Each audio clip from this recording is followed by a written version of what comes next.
Thank you very much. Thank you. Well, thank you, President Powers, Provost Fenves, deans, members of the faculty, family and friends, and most importantly, the class of 2014. It is indeed an honor for me to be here tonight. It's been almost 37 years to the day that I graduated from UT. I remember a lot of things about that day. I remember I had a throbbing headache from a party the night before.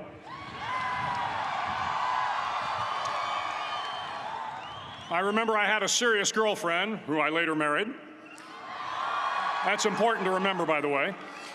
And I remember I was getting commissioned in the Navy that day. But of all the things I remember, I don't have a clue who the commencement speaker was, and I certainly don't remember anything they said. So acknowledging that fact, if I can't make this commencement speech memorable, I will at least try to make it short.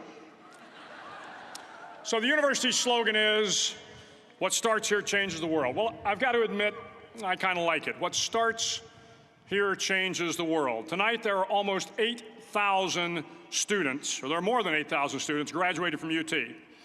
So that great paragon of analytical rigor, Ask.com, says that the average American will meet 10,000 people in their lifetime. 10,000 people, that's a lot of folks.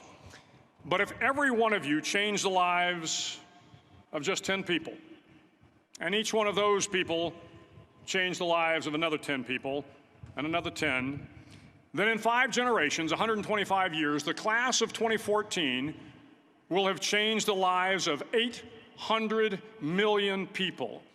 800 million people. Think about it. Over twice the population of the United States. Go one more generation, and you can change the entire population of the world, 8 billion people. If you think it's hard to change the lives of 10 people, change their lives forever, you're wrong. I saw it happen every day in Iraq and Afghanistan. A young Army officer makes a decision to go left instead of right down a road in Baghdad, and the 10 soldiers with him are saved from a close-in ambush. In Kandahar province, Afghanistan, a non-commissioned officer from the female engagement team senses that something isn't right and directs the infantry platoon away from a 500-pound IED, saving the lives of a dozen soldiers. But if you think about it, not only were those soldiers saved by the decisions of one person, but their children were saved, and their children's children. Generations were saved by one decision, one person. But changing the world can happen anywhere, and anyone can do it. So what starts here can indeed change the world. But the question is, what will the world look like after you change it? Well, I'm confident that it will look much, much better. But if you'll humor this old sailor for just a moment, I have a few suggestions that may help you on your way to a better world. And while these lessons were learned during my time in the military, I can assure you that it matters not whether you ever served a day in uniform. It matters not your gender, your ethnic or religious background, your orientation, or your social status. Our struggles in this world are similar, and the lessons to overcome those struggles and to move forward, changing ourselves and changing the world around us, will apply equally to all. I've been a Navy SEAL for 36 years. But it all began when I left UT for basic SEAL training in Coronado, California. Basic SEAL training is 6 months of long, torturous runs in the soft sand, midnight swims in the cold water off San Diego, obstacle courses, unending calisthenics, days without sleep, and always being cold, wet, and miserable. It is 6 months of being constantly harassed by professionally trained warriors who seek to find the weak of mind and body and eliminate them from ever becoming a Navy SEAL. But the training also seeks to find those students who can lead in an environment of constant stress, chaos, failure, and hardships. To me, basic SEAL training was a lifetime of challenges crammed into 6 months. So here are the 10 lessons I learned from basic SEAL training that hopefully will be of value to you as you move forward in life. Every morning in SEAL training, my instructors, who at the time were all Vietnam veterans, would show up in my barracks room, and the first thing they'd do was inspect my bed. If you did it right, the corners would be square, the covers would be pulled tight, the pillow centered just under the headboard, and the extra blanket folded neatly at the foot of the rack. It was a simple task, mundane at best, but every morning we were required to make our bed to perfection. It seemed a little ridiculous at the time, particularly in light of the fact that we were aspiring to be real warriors, tough, battle-hardened SEALs. But the wisdom of this simple act has been proven to me many times over. If you make your bed every morning, you will have accomplished the first task of the day. It will give you a small sense of pride, and it will encourage you to do another task, and another, and another. And by the end of the day, that one task completed will have turned into many tasks completed. Making your bed will also reinforce the fact that the little things in life matter. If you can't do the little things right, you'll never be able to do the big things right.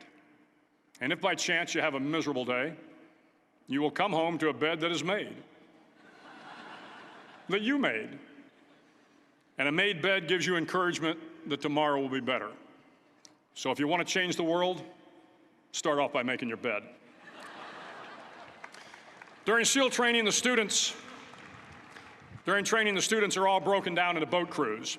Each crew is 7 students, 3 on each side of a small rubber boat, and 1 coxswain to help guide the dinghy. Every day, your boat crew forms up on the beach and is instructed to get through the surf zone and paddle several miles down the coast. In the winter, the surf off San Diego can get to be 8 to 10 feet high, and it is exceedingly difficult to paddle through the plunging surf unless everyone digs in. Every paddle must be synchronized to the stroke count of the coxswain. Everyone must exert equal effort, or the boat will turn against the wave and be unceremoniously dumped back on the beach. For the boat to make it to its destination, everyone must paddle. You can't change the world alone. You will need some help. And to truly get from your starting point to your destination takes friends, colleagues, the goodwill of strangers, and a strong coxswain to guide you. If you want to change the world, find someone to help you paddle. Over a few weeks of difficult training, my SEAL class, which started with 150 men, was down to just 42. There were now 6 boat crews of 7 men each.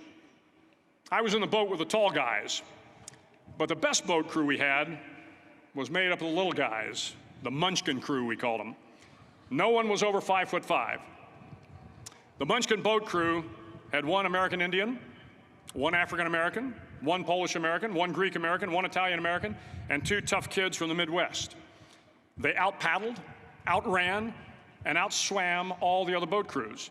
The big men in the other boat crews would always make good-natured fun of the tiny little flippers the Munchkins put on their tiny little feet prior to every swim. But somehow these little guys from every corner of the nation and the world always had the last laugh, swimming faster than everyone and reaching the shore long before the rest of us. SEAL training was a great equalizer. Nothing mattered but your will to succeed, not your color, not your ethnic background, not your education, not your social status. If you want to change the world, measure a person by the size of their heart, not by the size of their flippers. Several times a week, the instructors would line up the class and do a uniform inspection. It was exceptionally thorough. Your hat had to be perfectly starched, your uniform immaculately pressed, your belt buckle shiny and void of any smudges. But it seemed that no matter how much effort you put into starching your hat or pressing your uniform or polishing your belt buckle, it just wasn't good enough. The instructors would find something wrong. For failing the uniform inspection, the student had to run, fully clothed, into the surf zone, then wet from head to toe, roll around on the beach until every part of your body was covered with sand. The effect was known as a sugar cookie. You stayed in the uniform the rest of the day, cold, wet, and sandy. There were many a student who just couldn't accept the fact that all their efforts were in vain, that no matter how hard they tried to get the uniform right, it went unappreciated.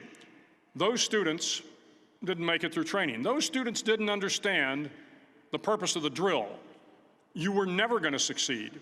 You were never going to have a perfect uniform. The instructors weren't going to allow it. Sometimes, no matter how well you prepare or how well you perform, you still end up as a sugar cookie. It's just the way life is sometimes. If you want to change the world, get over being a sugar cookie and keep moving forward. Every day during training, you were challenged with multiple physical events: long runs, long swims, obstacle courses, hours of calisthenics, something designed to test your mettle. Every event had standards, times you had to meet. If you failed to meet those times, those standards, your name was posted on a list, and at the end of the day, those on the list were invited to a circus. A circus was 2 hours of additional calisthenics, designed to wear you down, to break your spirit, to force you to quit. No one wanted a circus. A circus meant that for that day, you didn't measure up. A circus meant more fatigue, and more fatigue meant that the following day would be more difficult, and more circuses were likely. But at some time during SEAL training, everyone made the circus list. But an interesting thing happened to those who were constantly on the list. Over time, those students who did 2 hours of extra calisthenics got stronger and stronger. The pain of the circuses built inner strength and physical resiliency. Life is filled with circuses. You will fail. You will likely fail often. It will be painful. It will be discouraging. At times, it will test you to your very core. But if you want to change the world, don't be afraid of the circuses. At least twice a week, the trainees were required to run the obstacle course. The obstacle course contained 25 obstacles, including a 10-foot wall, a 30-foot cargo net, a barbed wire crawl, to name a few. But the most challenging obstacle was the slide for life. It had a 3-level, 30-foot tower at one end and a 1-level tower at the other. In between was a 200-foot-long rope. You had to climb the 3-tiered tower, and once at the top, you grabbed the rope, swung underneath the rope, and pulled yourself hand over hand until you got to the other end. The record for the obstacle course had stood for years when my class began in 1977. The record seemed unbeatable until one day a student decided to go down the slide for life head first. Instead of swinging his body underneath the rope and inching his way down, he bravely mounted the top of the rope and thrust himself forward. It was a dangerous move, seemingly foolish and fraught with risk. Failure could mean injury and being dropped from the course. Without hesitation, the student slid down the rope perilously fast. Instead of several minutes, it only took him half that time. And by the end of the course, he had broken the record. If you want to change the world, sometimes you have to slide down the obstacles head first. During the land warfare phase of training, the students are flown out to San Clemente Island, which lies off the coast of San Diego. The waters off San Clemente are a breeding ground for the great white sharks. To pass SEAL training, there are a series of long swims that must be completed. One is the night swim. Before the swim, the instructors joyfully brief the students on all the species of sharks that inhabit the waters off San Clemente. They assure you, however, that no student has ever been eaten by a shark, at least not that they can remember. But you are also taught that if a shark begins to circle your position, stand your ground. Do not swim away. Do not act afraid. And if the shark, hungry for a midnight snack, darts towards you, then summons up all your strength and punch him in the snout, and he will turn and swim away. There are a lot of sharks in the world. If you hope to complete the swim, you will have to deal with them. So if you want to change the world, don't back down from the sharks. As Navy SEALs, one of our jobs is to conduct underwater attacks against enemy shipping. We practice this technique extensively during training. The ship attack mission is where a pair of SEAL divers is dropped off outside an enemy harbor and then swims well over 2 miles underwater, using nothing but a depth gauge and a compass to get to the target. During the entire swim, even well below the surface, there is some light that comes through. It is comforting to know that there is open water above you. But as you approach the ship, which is tied to a pier, the light begins to fade. The steel structure of the ship blocks the moonlight. It blocks the surrounding street lamps. It blocks all ambient light. To be successful in your mission, you have to swim under the ship and find the keel, the center line, and the deepest part of the ship. This is your objective. But the keel is also the darkest part of the ship, where you cannot see your hand in front of your face, where the noise from the ship's machinery is deafening, and where it gets to be easily disoriented, and you can fail. Every SEAL knows that under the keel, at that darkest moment of the mission, is a time when you need to be calm, when you must be calm, when you must be composed, when all your tactical skills, your physical power, and your inner strength must be brought to bear. If you want to change the world, you must be your very best in the darkest moments. The 9th week of training is referred to as Hell Week. It is 6 days of no sleep, constant physical and mental harassment, and one special day at the Mud Flats. The Mud Flats are an area between San Diego and Tijuana where the water runs off and creates the Tijuana Sloughs, a swampy patch of terrain where the mud will engulf you. It is on Wednesday of Hell Week that you paddle down to the Mud Flats and spend the next 15 hours trying to survive this freezing cold, the howling wind, and the incessant pressure to quit from the instructors. As the sun began to set that Wednesday evening, my training class, having committed some egregious infraction of the rules, was ordered into the mud. The mud consumed each man till there was nothing visible but our heads. The instructors told us we could leave the mud if only 5 men would quit. Only 5 men, just 5 men, and we could get out of the oppressive cold. Looking around the mud flat, it was apparent that some students were about to give up.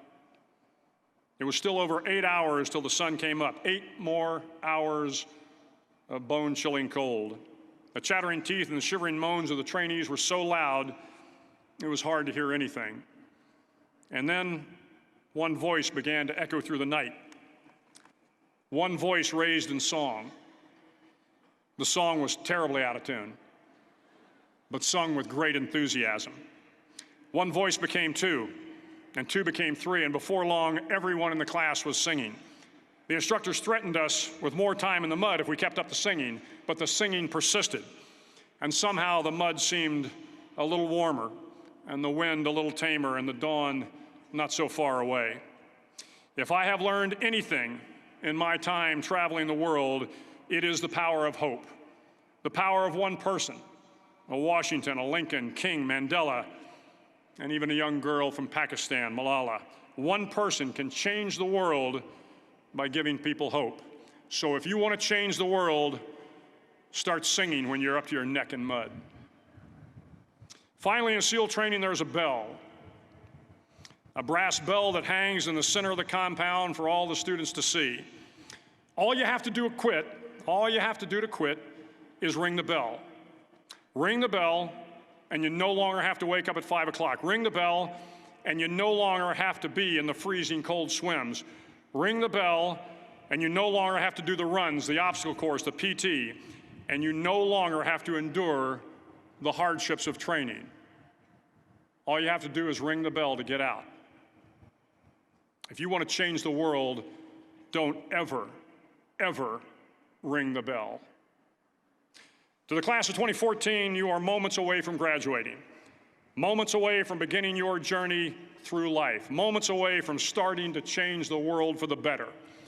It will not be easy, but you are the class of 2014, the class that can affect the lives of 800 million people in the next century. Start each day with a task completed. Find someone to help you through life. Respect everyone. Know that life is not fair and that you will fail often. But if you take some risks, step up when the times are the toughest, face down the bullies, lift up the downtrodden, and never, ever give up. If you do these things, the next generation and the generations that follow will live in a world far better than the one we have today. And what started here will indeed have changed the world for the better. Thank you very much. Hook 'em horns.